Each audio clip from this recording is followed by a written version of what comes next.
చర్చిద్దాం డిబేట్లో పార్టిసిపేట్ చేస్తున్నారు ప్రస్తుతం మనతో పాటు చరణ్ కౌశిక్ గారు పీసీసీ సీనియర్ నేత. మరి కాసేపట్లో మిగతా గెస్టులు కూడా జాయిన్ అవుతారు. నమస్తే అండి చరణ్ కౌశిక్ గారు. చరణ్ గారు, గ్లోబల్ సమిట్ ఆహ్వానాలు పిలిచారు. Okay, Rahul and Kharge same ప్రధానిని కూడా ఆహ్వానించారు. అసలు ముందుగా వీళ్ళిద్దరూ వస్తారనే విషయం పక్కన పెడితే అసలు ఆహ్వానానికి వస్తానా రానా అనే విషయం పైన ప్రధాని మీకు ఏమైనా క్లారిటీ ఇచ్చారా? మేడం, బాధ్యతాయుతమైనటువంటి రాష్ట్ర ముఖ్యమంత్రిగా తెలంగాణ రాష్ట్రంలో కాంగ్రెస్ పార్టీ ఉంది కాబట్టి ప్రధానమంత్రి గారు వస్తే ఆ గ్లోబల్ సబ్మిట్ సంబంధించి ఇంకా పెట్టుబడిదారులకు కూడా ఇంకా నమ్మకం కుదిరే అవకాశం ఉంది కాబట్టి దానిలో భాగంగా తెలంగాణ రాష్ట్రానికి పెట్టుబడులు వచ్చినట్లయితే అది భారత ప్రభుత్వానికి కూడా ఆదాయ వనరుగా మారే అవకాశం ఉంది కాబట్టి ఫెడరల్ వ్యవస్థలో భాగంగా ప్రధానమంత్రి గారిని ఆహ్వానించినాం. దేశంలో భారతీయ జనతా పార్టీ ప్రధానమంత్రి అయి ఉండొచ్చు కాక తెలంగాణ రాష్ట్రానికి కాంగ్రెస్ పార్టీ ముఖ్యమంత్రి ఉండొచ్చు, కేంద్రంలో భారతీయ జనతా పార్టీ ఉండొచ్చు. కానీ రాష్ట్రాలు కేంద్రాలు కలిసి పనిచేసినట్లయితే దేశం కావచ్చు రాష్ట్రాలు అభివృద్ధి చెందుతాయని చెప్పేసి కాంగ్రెస్ ప్రభుత్వం భావిస్తా ఉంది. దానిలో భాగంగా కేంద్ర సహకారం కొడతా ఉన్నాం. దానిలో భాగంగా ప్రధానమంత్రి గారిని ఈ గ్లోబల్ సమ్మిట్ రావాలని చెప్పేసి ఆహ్వానించాం. వారు ప్రధానమంత్రి గారు సమాధానంగా స్పందించేది ఖచ్చితంగా వస్తారనే పూర్తి విశ్వాసంతో కాంగ్రెస్ ప్రభుత్వం ఉంది.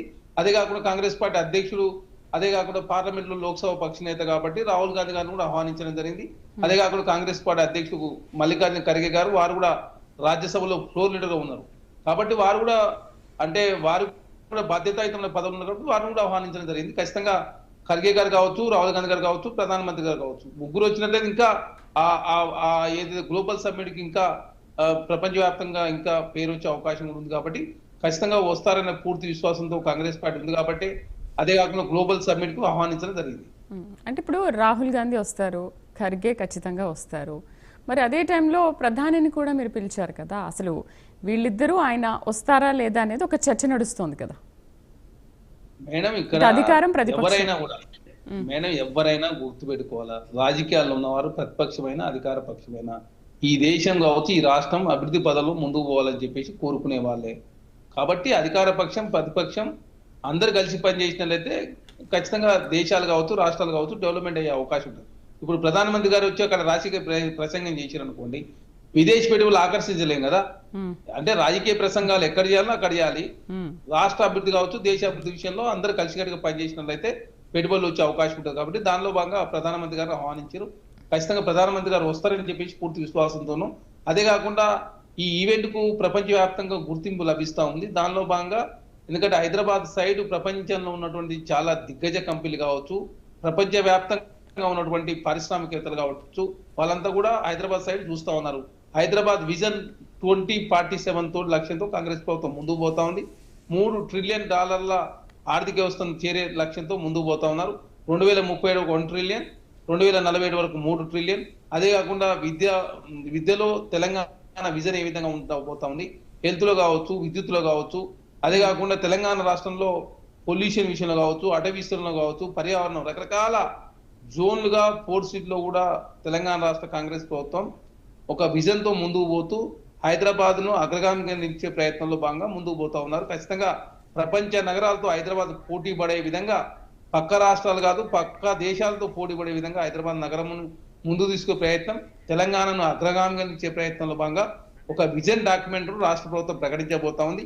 ఏ విజన్ అయితే ఉన్నటువంటి రాష్ట్రాలు గతంలో చంద్రబాబు నాయుడు విజన్ 2020 మీద వారు పోయిన పరిస్థితిలో కూడా 2004 వారు ఓడిపోయారు, 2009 కూడా ఓడిపోయారు, 2014 వచ్చినప్పటికీ గెలిచినప్పటికీ 19 మళ్ళీ అధికారాన్ని కోల్పోయి విజన్ 2020 ముందు వారు అధికారం లేకుండా పోయిన పరిస్థితి కూడా చూసినాం. ఆనాడు భారత్ వెలిగిపోతుందని చెప్పేసి వాజ్పేయి గారు ఒక స్లోగన్ తీసుకొని వారు కూడా ఓడిపోయిన పరిస్థితి. కాబట్టి ఇవన్నీ కూడా అంటే ఏంటి చరణ్ గారు, 2019లో వైఎస్ఆర్సీపీ గవర్నమెంట్ వచ్చింది కాబట్టి వాళ్ళు జరిగే కార్యక్రమాలకి పిలిస్తే ఆయన వచ్చారు కాబట్టి ఇప్పుడు మీరు పిలిచే కార్యక్రమాలకు కూడా ఆయన వస్తారు అని మీరు అనుకుంటున్నారా బలంగా? మేడం, ఇక్కడ దేశ ప్రధానమంత్రి ఈ దేశంలో అభివృద్ధి విషయంలో ప్రధానమంత్రిగా అయ్యే వరకు మాత్రమే రాజకీయాలు చేయాలి. అయిన తర్వాత రాష్ట్రాల అభివృద్ధి పదంలో ముందుకు పోయినప్పుడు ఖచ్చితంగా ఆదాయం దేశానికి కూడా వస్తుంది, దేశం అభివృద్ధి పదంలో ముందుకు పోయే అవకాశం ఉంటుంది. కాబట్టి ఖచ్చితంగా ప్రపంచ వ్యాప్తంగా ఉన్న దిగ్గజ కంపెనీలను కూడా వస్తా ఉన్నాయి కాబట్టి ఇంకా ప్రధానమంత్రి గారు వచ్చి మంచి మెసేజ్ ఇచ్చినట్లయితే ఇంకా చాలా దిగ్గజ కంపెనీలు కూడా భవిష్యత్తులో వచ్చే అవకాశం ఉంటుంది, ఉన్నవారికి కూడా నమ్మకం క్రియేట్ అయ్యే అవకాశం ఉంటుంది. కాబట్టి దానిలో భాగంగా ప్రధానమంత్రి గారిని ఆహ్వానించడం. ప్రధానమంత్రి గారు ఈ దేశ పౌరుడు, అదే కాకుండా భారతీయ జనతా పార్టీ సభ్యులాగా మేము చూస్తున్నాం. ఈ దేశంలో ఒక పెద్దన్న పాత్ర లాగా ప్రధానమంత్రి ఉంటారు కాబట్టి దానిలో భాగం పెద్దన్నని కూడా సంబోధిస్తాం. అదే కాదు ప్రధానమంత్రి గారు వచ్చిన ముఖ్యమంత్రి గారు కూడా రిసీవ్ చేసుకుంటా ఉన్నారు. రాష్ట్రపతి గారు కావచ్చు, ఉపరాష్ట్రపతిగా వచ్చినప్పుడు కూడా మాకు శతభిషలు లేవు. తెలంగాణ రాష్ట్ర అభివృద్ధి ఏకైక లక్ష్యంగా ముందుకు పోతా ఉన్నాం. ఎలక్షన్ సందర్భం మాత్రం రాజకీయ చేయాలి, మిగతా సందర్భాల్లో రాష్ట్ర ప్రయాణాన్ని ముఖ్యం అని చెప్పేసి భావిస్తా ఉన్నాం. దానిలో భాగంగా ప్రధానమంత్రి గారిని ఆహ్వానించడం జరిగింది. రైట్, మనతో పాటు వాసుదేవ్ రెడ్డి మాజీ corporation chairman and Venkatareddy BJP